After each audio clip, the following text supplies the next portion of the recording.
halo teman-teman, kali ini aku lagi bukber bareng keluarga. Ini dia pesertanya. Makanannya ada sayur asem, ayam goreng, ikan asin, sambal dan pokoknya endul lah, terkendul kendul.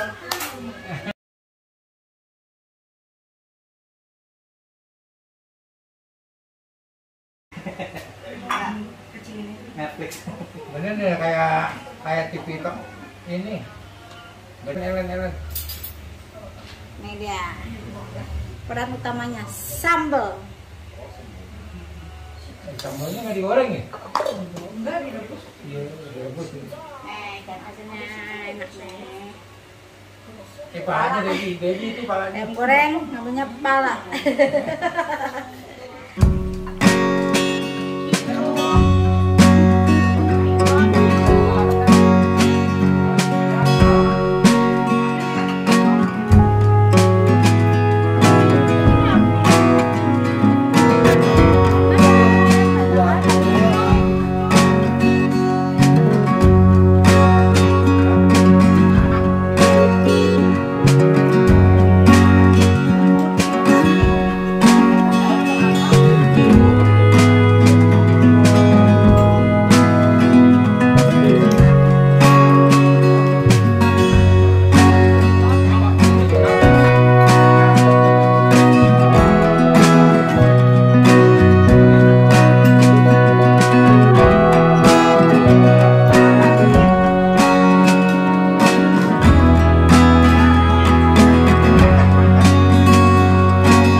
Ini tapi filmnya seru banget sih nih kalau sampai habis.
Udah kelar. Terima kasih yang sudah setia sama Dina NR. Jangan lupa untuk di subscribe, like, komen, dan follow aku. Dadah.